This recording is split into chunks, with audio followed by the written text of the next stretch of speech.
আমি 26শে মার্চ স্বাধীনতা দিবস ঠিক আছে, কিন্তু আমি স্বাধীনতা মুক্তিযুদ্ধ কিন্তু 26শে মার্চে আমি যাইনি। আমি 1969 সনের 14ই, আমি আপনাকে আপনার এখানে আছে 14ই নভেম্বর সিরাজুল আলম খানের হাতে ইকবাল হলের রাস্তার আমার বাম হাতের অনামিকার আঙ্গুলের রক্ত কেটে আমি বিএলএফ এর মেম্বার হয়েছে। কাজে আমার মুক্তিযুদ্ধ সেখান থেকে। ওই তোমার আমার ঠিকানা পদ্মা মেঘনা রক্ত সূর্য উঠেছে বীর বাঙালি অস্ত্র ধরো, আমার মুক্তিযুদ্ধ সেইখান থেকে। সেই যুদ্ধে আমি কিশোরগঞ্জ আমার এরিয়া ছিল, আমি কিশোরগঞ্জের মুক্তিযুদ্ধে মুজিব বাহিনী লিডার ছিলাম। এর আগে কিশোরগঞ্জে আমার সাথে যারা ছিল তাদেরকে আমি কানে কানে কইছি, এই বাংলা কিন্তু থাকবে, পাকিস্তান কিন্তু থাকবে না রে, যুদ্ধ কিন্তু হইব। 10 জন রে কইলে 6 জন আমার সাথে একমত হয়েছে, 4 জন কইছে না তুমি বেশি কথা কো, হয় নাই।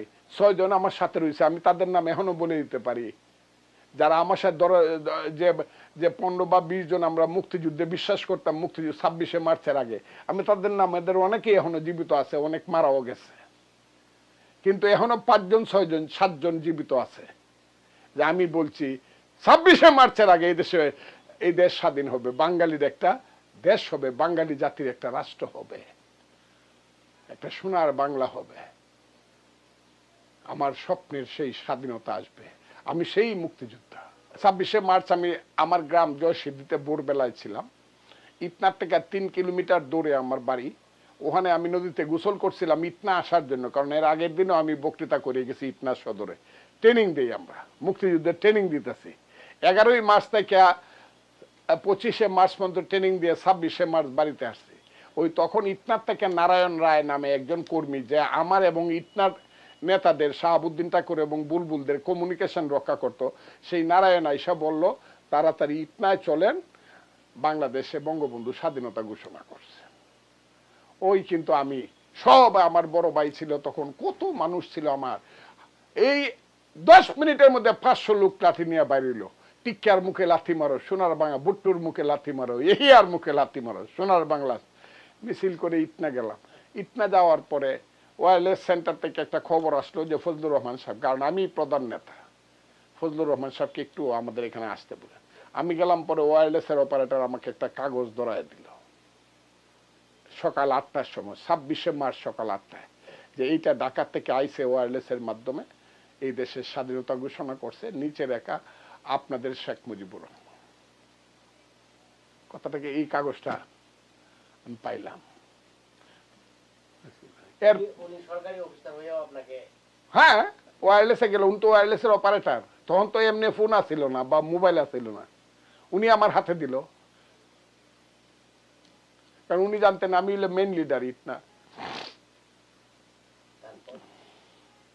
তারপরে কি, তারপরে মিছিল কর্ম করলাম। 27 তারিখে গিয়া, এই চৈত্র মাস ছিল, 27শে মার্চ কিন্তু চৈত্র মাসের মানে প্রায় 12-13 তারিখ খুব গরম পড়ে, এই মিছিল করে গিয়া বসলাম গিয়া ইটনা বরাডি বা দিঘির পাড়ের বট গাছের নিচে, দক্ষিণ থেকে বাতাস আসতেছে।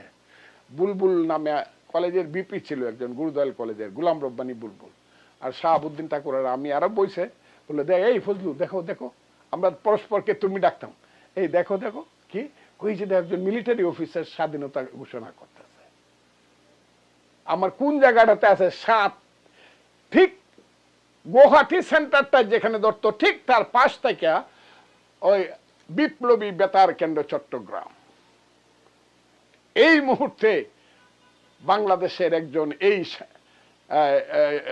বীর সেনাবাহিনীর মেজর জিয়া আপনাদের উদ্দেশ্যে ভাষণ দেয়, ওই তো আই মেজর জিয়া, আমি শুনলাম, ঘোষণা করলো। এখন তো কোনো, আমরা তো বিতর্ক করলাম নিজেদের সাথে।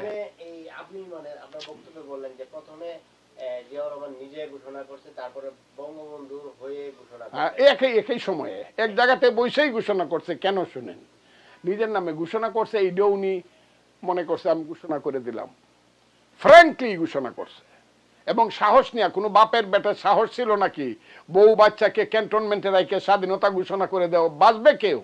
কিন্তু সে তো করছে, এই ক্রেডিট তো তাকে দিতেই হবে।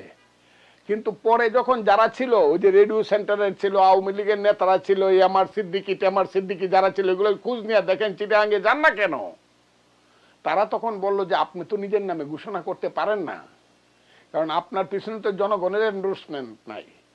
জনগণের এন্ডোর্সমেন্ট হইল বঙ্গবন্ধু শেখ মুজিবুর রহমানের উপরে। উনি তো বললো তাই তো, দেন আবার কই, ওই তো আবার কইল একই দিনে। কি বলেন, এগুলা বই আছে শত শত। অনেকে বলেন এটা ভারতের চাপে উনি বলছিলেন। কই ভারত সহন, কি কয় এগুলা, সবই ভারত। আমাদের দেশে যে যে ঝড় বৃষ্টি হয়, সুনামি হয়, এটা ভারতেই করে, সব ভারত। আমাদের মুক্তিযুদ্ধ হলে আমার জুন মাসের প্রথম দিকে প্রথম মুক্তিযুদ্ধ তামাবিল জাফলং। আমি ছিলাম ডাউকির পারে, 4 দিন যুদ্ধ করছি, 4 রাত বাংকারে ছিলাম। এটা হইলো আমার প্রথম স্মৃতি। এবং আমার মনে হয়েছে যে আমি বোধহয় এই যে ফিডেল ক্যাস্ট্রোরা যে যুদ্ধ করতো, চে গুয়েভারারা নিজেকে এইরকম মনে হইতো আর কি, যে যুদ্ধ করতেছে আমার দেশের জন্য। আর শেষ যুদ্ধটা 3 জন মানুষে 170 জন পাঞ্জাবি ধরছিলাম। শেষ যুদ্ধ কালনি কুশিয়ারার যুদ্ধ, কাটকাল। আমরা 3 জন মাত্র, আমি কমান্ডার, আমার 2 জন ডেপুটি কমান্ডার, নিহারেন্দ্র দেবনাথ এবং আবু তাহের ঠাকুর। এগুলো তো ইতিহাস। আর আমার সাথে সিভিল মানুষ ছিল, কাকাইচাওর চেয়ারম্যান নুরুল হক ভুইয়া, তার ভাই মিসবা ভুইয়া, আর কাটকালের আব্দুর রইসউদ্দিন আহমদ, পরে চেয়ারম্যান আওয়ামী লীগের সেক্রেটারি ছিল তখন মুক্তিযুদ্ধের সময়, ইউসুফ আমার বন্ধু, আরো কিছু লোকজন ছিল। আর মেয়েরা এসে সব লাঠি নিয়া গাঙ্গের ফারাও লাইং ডাউন হইয়া দেখাইছে গুলি করতেছে স্টিমারের মধ্যে পাখা। কিন্তু আমরা মাত্র 3 জন। আমি আমার 2 জন কমান্ডারকে দিলাম, তুমি পশ্চিম পারে যাও আর তুমি আমার কাছে থাকো, আমি স্ট্যান্ড গান দিয়া সিঙ্গেল ফায়ার করো। 36 গজ হলো স্ট্যান্ড গানের পাওয়ার, এটা দিয়ে কোনো যুদ্ধ হয় না। এটা হলো মাতবরি, কমান্ডারের মাতবরি। এইটা দিলাম। পরে পশ্চিম পার থেকে নিহারুদ্দামান বলে দিলাম, স্টিমারের উপরে কোনো গুলি হবে না, সব হবে মাস্টার ব্রিজে। যদি সারেংরে ফালা দিতে পারো পানির মধ্যে, তাইলে আমাদের জয়। এই নিহারুদ্দামান প্রথম গুলি করে দেখা গেল একদম আগুন জ্বলে গেছে, মাস্টার ব্রিজ নিয়ে পড়ে গেছে। এই দিক থেকে আবু তাহের ঠাকুর আরেক ফায়ার দিছে, পরেই স্টিমার ঘুরতে মারছে। এগুলা ইতিহাস, এগুলো কোনো মিশা কথা না। হাজার হাজার মানুষ এখনো জীবিত আছে। এগুলা করলে চোখের পানি আসে। আজকে অনেকে অনেক কথা বলতে পারে, চোখের পানি আসে। আমি যে রাস্তা দিয়ে হাইটা যেতাম, এই রাস্তায় শত শত মানুষ এমনি আমার পিছনে হাঁটতো। আমার বয়স তখন মাত্র 23 বছর। হ্যাঁ, জনপ্রিয় তো অবশ্যই। দেখেন না, হামিদের মতো রাষ্ট্রপতি আমারে ফেল করে, তো আপনারা জানেন এটা। আমি স্বতন্ত্র ভোট করলে 1 লাখ ভোট পাই। এটা তো আমার কর্মের জন্য। 1 নম্বর, আমার জীবনের ফার্স্ট আমি একজন প্লেয়ার।